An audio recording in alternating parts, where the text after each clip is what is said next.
Meninos, meninas, iniciamos aí a nossa terceira semana de aula de História.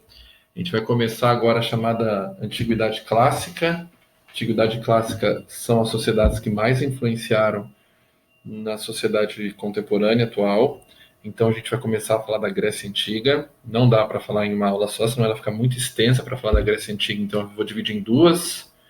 Então vão ser duas aulas, essa da semana que vem, da Grécia Antiga. Depois a gente vai para Roma. Dentro da sala de aula se estende mais, mas como é um resumo para o Enem, pegando os pontos principais. Então, falamos da Grécia Antiga e dos seus enormes legados. Os legados fica para a próxima aula, que a gente vai discutir. Vou discutir um pouquinho agora a parte mais de formação territorial, a parte que vocês têm que saber, porque a partir de agora na história, a partir da Grécia e Roma, o conteúdo cai bastante nos Enems e vestibulares, etc. Então, vamos lá. Vamos localizar primeiro, né? Quando a gente fala de Grécia Antiga, a gente não está falando de um povo só. A gente está falando de uma junção de povos que, por ter princípios parecidos, eles compartilhavam da mesma língua, compartilhavam de costumes muito parecidos, de algumas leis que eram muito semelhantes, eles foram denominados todos como Grécia. Então, todos esses povos aqui, mesmo que muitos não tinham conhecimento total entre si, porque não tinha esse intercâmbio, essa formação que a gente tem hoje, essa sociedade, esses povos, por terem costumes muito parecidos, foram determinados como povos gregos, por viverem em regiões parecidas, e é claro que eles se formaram muito parecidos pelas necessidades. Eles viviam numa península, que é um lugar onde é cercado 3/4 de água e um pequeno fronteira de terra, ou seja, basicamente eles viviam do comércio marítimo, não tinham grandes alternativas, e era uma região muito alta, com muita montanha. Então eles acabaram adotando costumes muito parecidos, tá? O que levou alguns povos, que eu vou descrever mais para frente, a serem chamados de povos gregos. Eles viviam numa ilha, na ilha de Creta. Os primeiros povos eram os povos cretenses, e eles viviam na Península Balcânica, que é esta região aqui, tá? Depois a gente vai subdividir a Grécia em algumas cidades, estados, etc. Os 5 períodos da Grécia Antiga. A gente vai falar de 2 nessa aula e 3 na aula seguinte. O primeiro período é o período pré-homérico, que vem antes do homérico, claro, ou micênico. Eu prefiro usar a expressão micênico, que vai do período de 2000 a.C. a 1100 a.C. Então a gente está falando aí de 4 milênios atrás, bastante tempo atrás, mas a gente vai ver quanto importante é a Grécia na nossa formação de sociedade, quanto a gente trouxe do povo grego na nossa sociedade. Depois a gente vai para o período homérico, o Idade das Trevas, mas é homérico, a gente vai ver por quê, é um período com pouca informação, que vai entre o ano 1100 e o ano 700 a.C. Aí a gente vai para o período arcaico, do ano 700 ao ano 500 a.C. Chegaremos ao período clássico, entre 500 e 338 a.C. E por fim o período helenístico, que a gente vai misturar inclusive tanto o período clássico quanto o período helenístico, a gente vai misturar um pouquinho com filosofia, de 338 a 146 a.C., certo? Iniciando com o período micênico, aqui está a bandeira da Grécia. A Grécia é um país europeu, né? Como eu falei, lá na Península Balcânica. O período micênico vem com a formação do povo grego. Depois a gente discute essa palavra grega, mas vamos colocar grego porque é a Grécia Antiga que é determinada.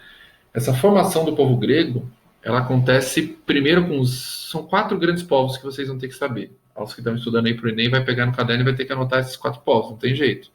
São nomes mais complicados, mas tem que saber. A primeira formação foram dos povos aqueus. 2000 anos antes de Cristo foram os primeiros povos a formarem na região da ilha de Creta. Depois os povos cretenses, a junção dos 4 povos que vão formar a ideia de Grécia Antiga. Depois os 3 povos indo-europeus, os povos jônios, os eólios e os dórios. O avanço dos povos dórios que vão fazer encerrar o período micênico. O avanço e a ruralização vão fazer encerrar o período micênico. O que é interessante nesse contexto? A gente usa a expressão gregos, mas os gregos, antes da chegada da influência de outros povos, eles nunca tinham usado a expressão grego nem Grécia. Eles consideravam que eles eram Hélades. Então, muitos dos povos gregos, inclusive, se denominavam helenos, não gregos. Se você for ver uma competição esportiva, parte da torcida grega grita elas, não grita Grécia. Algumas bandeiras têm nome elas, porque eles se representam e se colocam ainda como helenos. Certo? Então, o período micênico é baseado na formação estrutural do povo grego. O período homérico, que é o último período que a gente vai ver nessa nossa primeira aula de hoje, eu tenho um pequeno vídeo para não ficar muito extenso, então a gente fala do período homérico, eu passo o vídeo que é interessante, aí a gente encerra e deixa para a próxima aula os períodos mais influentes, talvez mais interessantes até, porque vão pegar conceitos que vocês vão entender a relação com o nosso mundo atual. O período homérico é o período onde vai ter a criação dos genos, que a gente pode simplificar como uma família, na verdade, eram comunidades que foram criadas, e essas comunidades, elas começaram, ao ser criadas, elas tinham a estrutura de uma coletivização da terra. O que significa coletivização? Então, a produção no período homérico era uma produção, a princípio, coletiva, e não tinha propriedades individuais, propriedade privada. Então, a gente faz uma produção coletiva de eu produzo alguma coisa, alguém produz outra, e a gente faz essa troca para que a comunidade consiga sobreviver. É claro que essa produção coletiva é muito mais fácil em organizações de sociedades menores, já falando de sociedades de milhares de anos atrás. Porém, com o crescimento populacional, foi ficando difícil a coletivização da terra e aos poucos a propriedade foi se tornando individual. E essas propriedades individuais foi dando uma autonomia para algumas regiões criarem princípios e criarem leis, que vai levar ao surgimento da polis, que é o nosso principal assunto da próxima aula. Importantíssimo falar das polis. Esse período homérico, ele é um período sem grandes informações, esses dois primeiros períodos, por isso de informações mais simples e curtas. Por quê?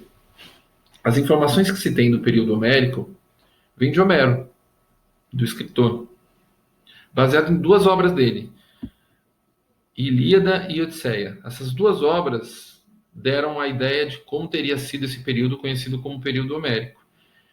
E para eu finalizar essa aula da Grécia de hoje, eu vou passar nos escritos de Ilíada e Odisseia, um dos escritos é uma guerra que não se tem convicção que ela tenha existido, não se tem certeza da existência dela, mas mesmo que não tenha existido, caracteriza muito a estrutura e como era a sociedade grega na época, que de qualquer forma é a descrição do povo grego. E eu recomendo que vocês vejam o filme é muito bom, muito bom. Eu vou passar uma parte do filme, dar um spoiler aí do filme, que é um filme muito interessante, que é a Guerra de Troia, a guerra entre troianos e espartanos.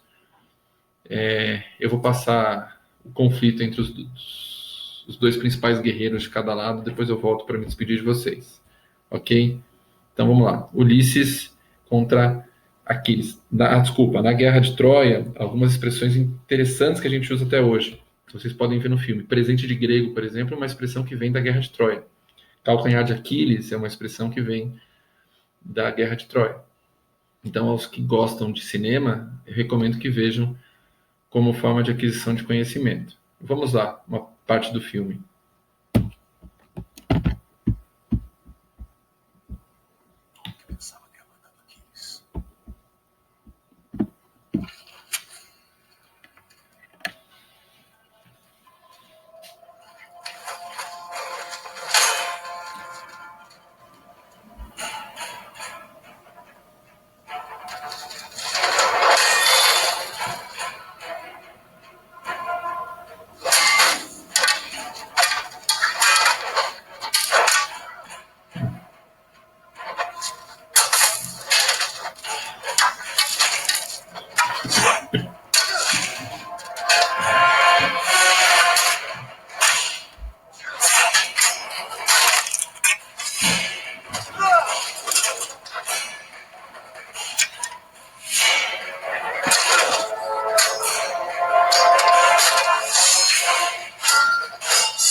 Bom, é isso. Parte da disputa eu não vou colocar até o final para que vocês tenham interesse de ver na disputa de Heitor e de Aquiles. Ficamos aqui na nossa primeira aula da Grécia.